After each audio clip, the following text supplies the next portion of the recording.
हरि ओम. एकोनैकोत्सवखक्किं यत्तत्पदमुत्तमं लोकबंधू लोकनाथो माधवो भक्तवत्सलः. श्री विष्णू सहस्रनाम श्लोक क्रमांक 91 आणि नाम आहे 725. अद्वितीय. एकले एकमेवा द्वितीय. परब्रह्म चैतन्य एक आहे.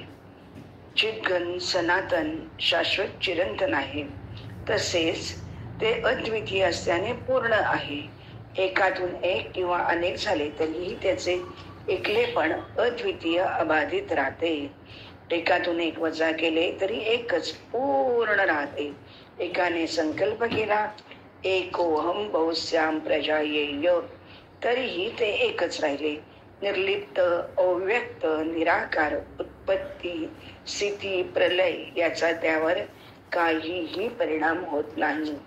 एक रूप एक रस. कारण एकी अनेक उपजले अनेकी एक भरवणी उरले. हेच पाहिजे पाहिले सदैव संचले चिरकाळ. स्वात्मसौख्य 83. एक हरी आत्मा जीव शिव समा. हरिपाठ 2.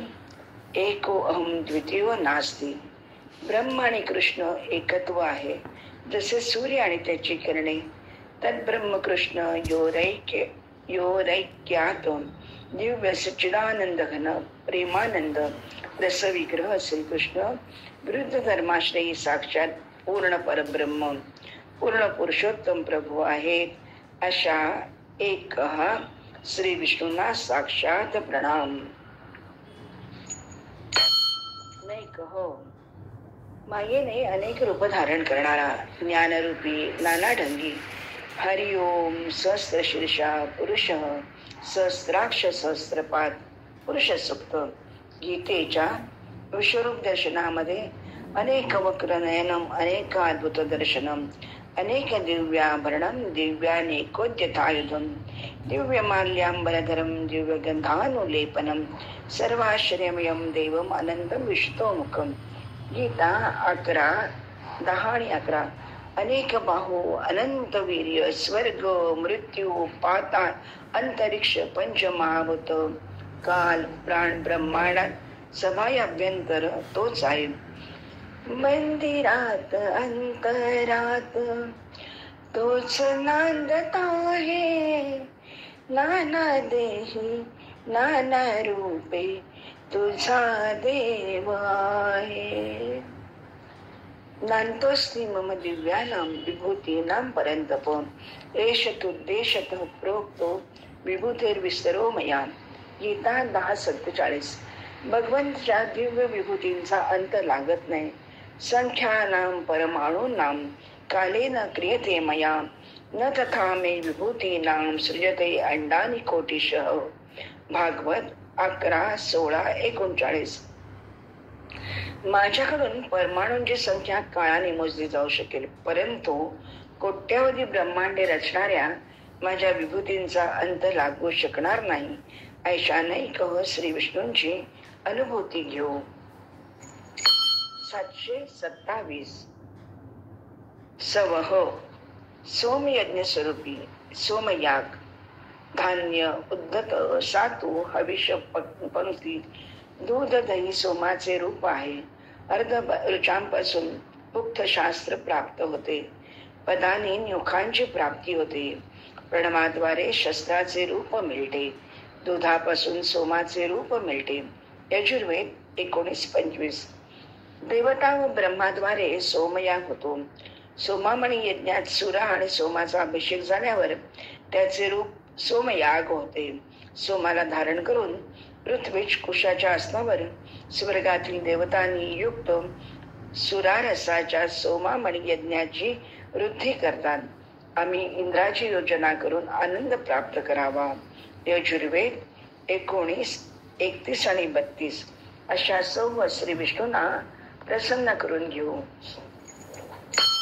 728. कह सुख स्वरूप कह वा युनक्ती सह त्वा युनक्ती कस्मै त्वा युनक्ती तस्मै ओ आवा युनक्ती कर्मण्ये वा वेशाय वाम यजुर्वेद.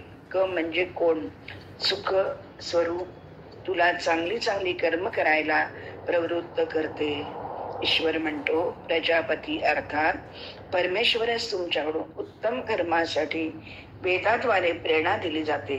तात्पर्य, जे जे उत्तम उदात्त उन्नत महन मधुर ते आपल्याकडून उत्तमाची सेवा करून उत्तम व्हायला का श्री विष्णू वेदोपदेश करतात. 729 किम ब्रह्मस्वरूप सितप्रज्ञस्य का भाषा समाधिस्तस्य केशव सितदीहि किम प्रभाषेत किमासीत व्रजेत किम. गीता 2:54. किम कर्तव्यमूळ झालेल्या अर्जुनाने भगवंताला विचारले, सितप्रज्ञ झालेला मनुष्य कसे बोलतो, कसा चालतो, कसा बसतो, अर्थात संसारापासून कशा रीतीने उपरम होतो, त्याचा व्यवहार कसा असतो, त्याला स्थितप्रज्ञ म्हणून कसे ओळखावे.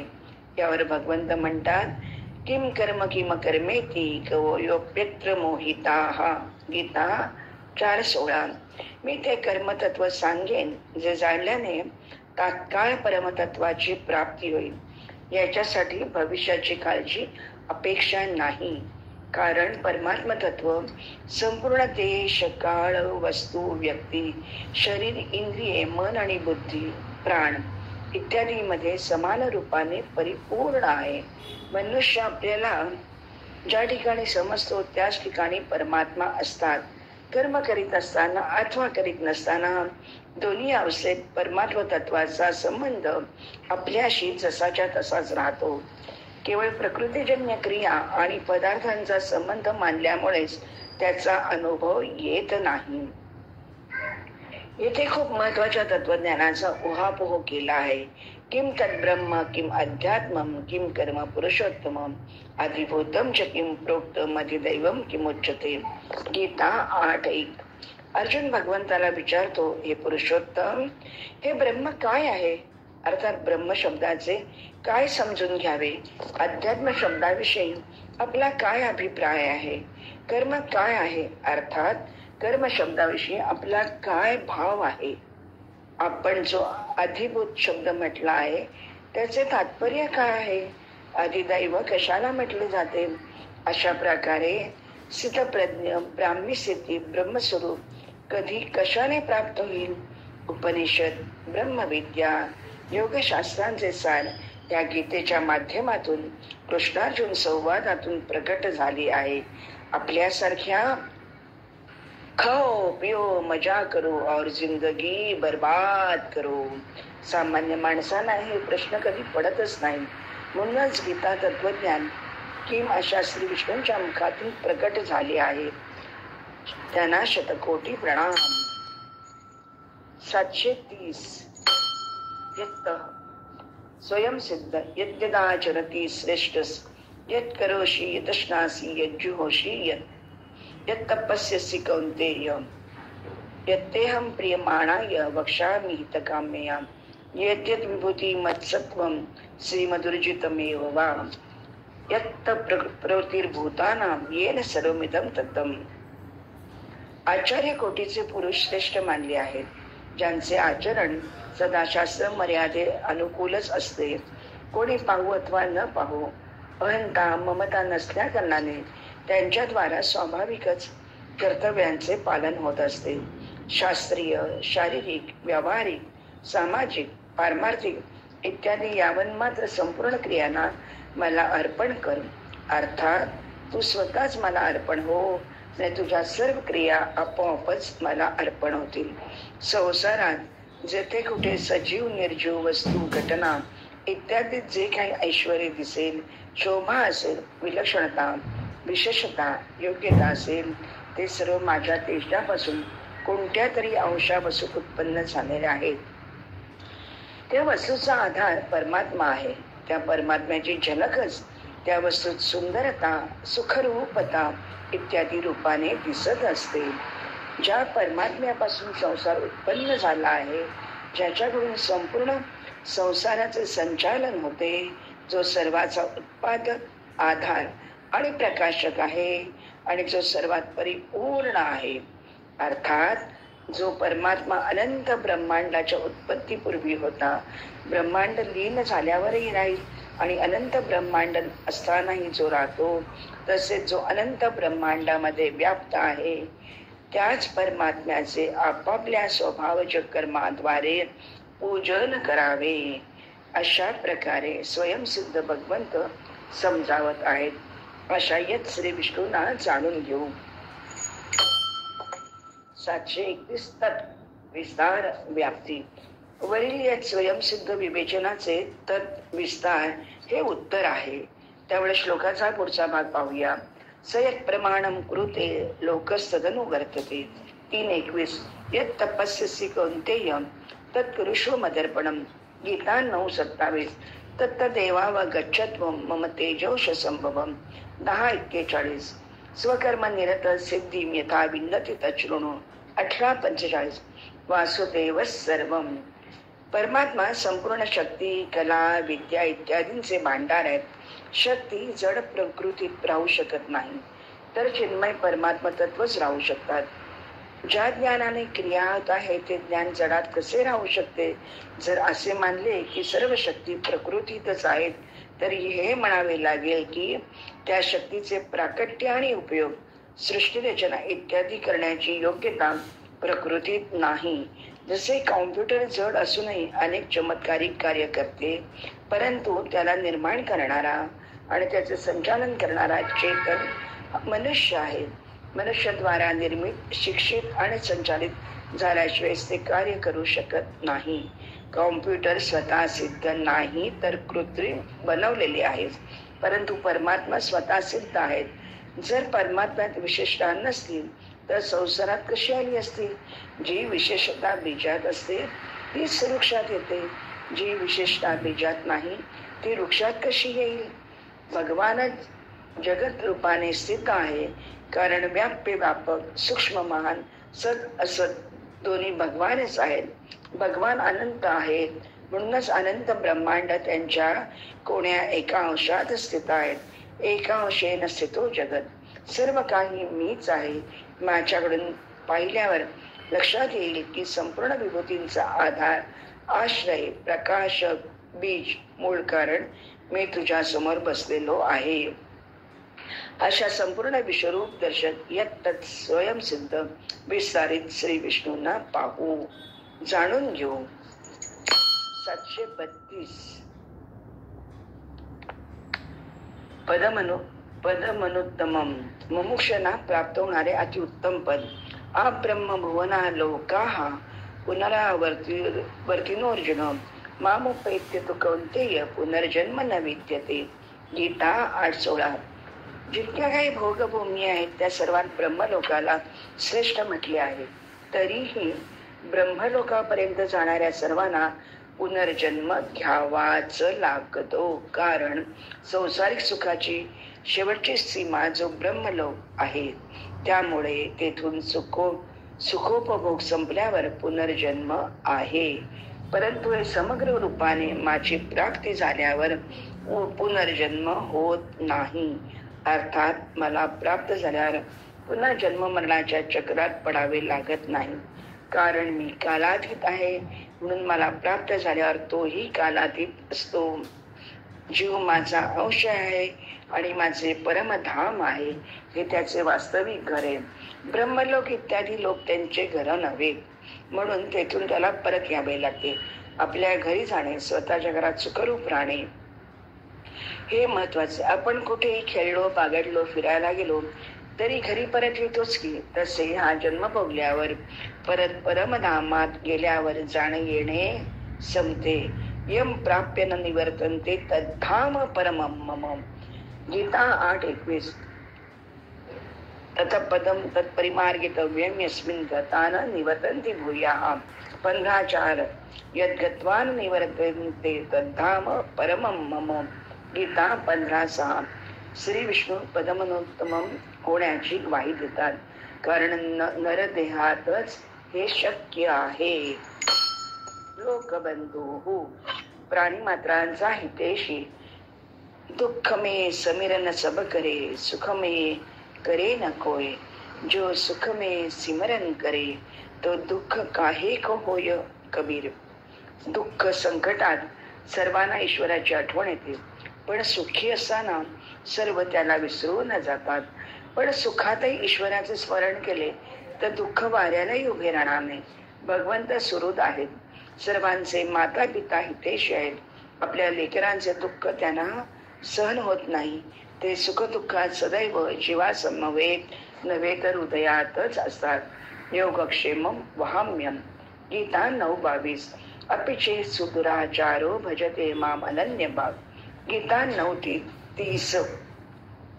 कामात द्वेषात भयात स्नेहात यथा भक्तेश्वरे मनः आवेश्य तदगम हित्वा भवस्तद्गतिं गताः. भागवत 7:1. 28-30. मायेने मनुष्य झालेल्या भगवान श्रीकृष्णाशी वैर करणारे सुद्धा सतत त्यांचे चिंतन करतात. पापरहित होऊन त्यांनाच प्राप्त झाले. जसे भक्तीने भक्त, तसेच अनेक माणसे कामनेने, द्वेषाने, भीतीने किंवा स्नेहाने आपले मन भगवंतामध्ये लावून आपली सर्व पापे धुवून टाकून भगवंतांना प्राप्त झाली. गोपींनी प्रेमाने, कंसाने भयाने, शिशुपाल, दंतवक्त्र इत्यादी राजांनी द्वेषाने, यदुवंशीयांनी नात्यांच्या संबंधाने, तुम्ही स्नेहाने आणि आम्ही भक्तीने आपले मन भगवंतामध्ये लावले आहेत. तुम्ही हो माता पिता, तुम्ही हो बंधू सखा, तुम्ही हो. अशा लोकबंधू श्री विष्णूंचे स्मरण ठेवू. 734. लोकनाथ हो. लोकांचा नियामक, पालक, आधार. लोकनाथा जगन्नाथा प्राणनाथा पुरातना पुण्यवंता पुण्यशीला पावना परितोषका. मारुती स्तोत्र. 4. हनुमंत लोकांना आश्रय देणारा, लोकाभिमुख असे लोकनाथ आहेत. जगाला आश्रय देणारे जगन्नाथ आहे.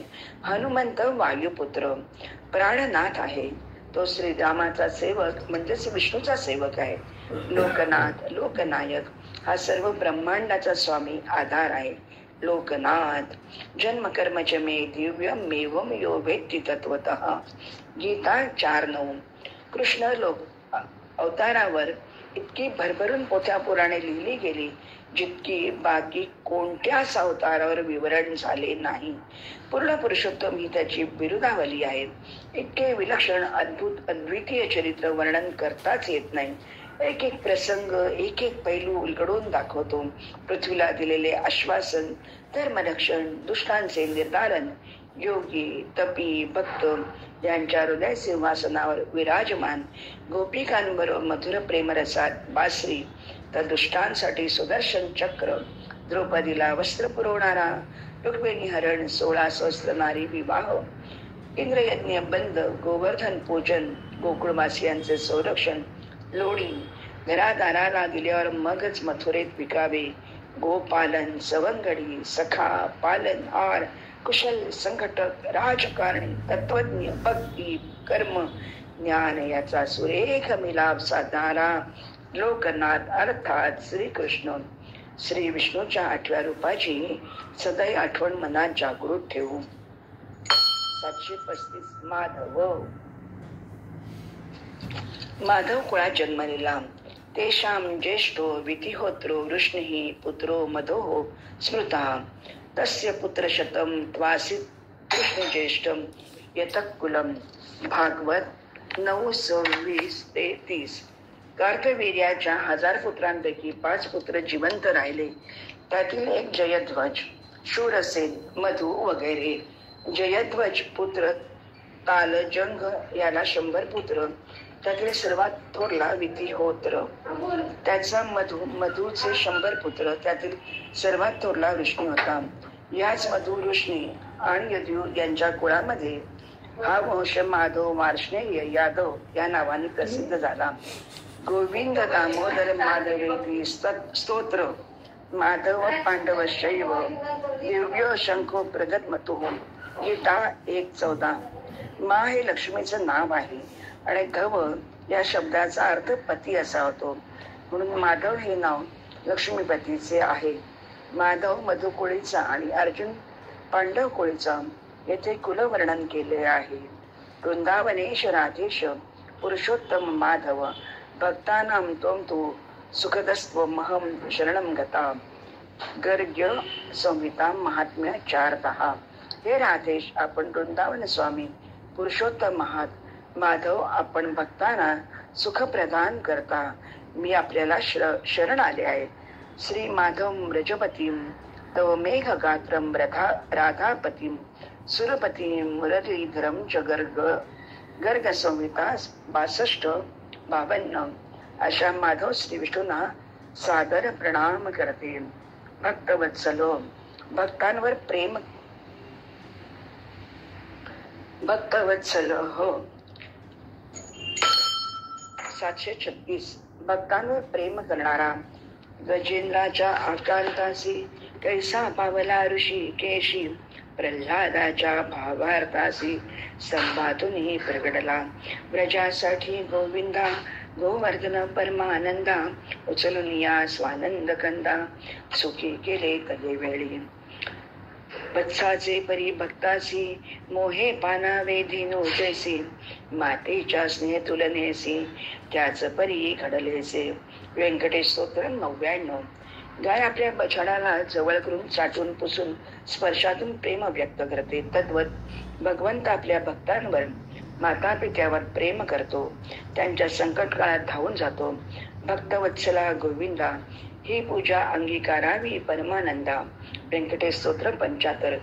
अमरीशला 10 वेळा पृथ्वीवर जन्म घेशील असा दुर्वास ऋषीने दिलेला शाप भक्तवत्सल भगवंताने स्वतःवर घेतला व अमरीशाला मुक्त केले. नाहम वसामी वैकुंठे योगिनां हृदय नच, मद्भक्ता यत्र गायन्ति तत्र तिष्ठामि नारद. माझे भक्त गातीच येथे, नारदा मी उभा तेथे. नारद पुराण. गोपी, गायी, यमलार्जुन इत्यादी वृक्ष, प्रजातील हरण इत्यादी पशु या सर्वांनी भक्तीनेच मला प्राप्त करून घेतले. कालिया, नाग, द्रौपदी, उपजा, यज्ञपत्न्या, रुक्मिणी अशा अनेकांचे प्रत्येक युगात मी रक्षण केले. ज्याने प्रेम भावनेने सहजपणे मला जिंकून घेतले अशा भक्तवत्सल श्री विष्णूंचे गुण गायीन आवडी. अशा प्रकारे श्लोक क्रमांक 91 आणि नाम 736 संपन्न झाले. हरि ओम.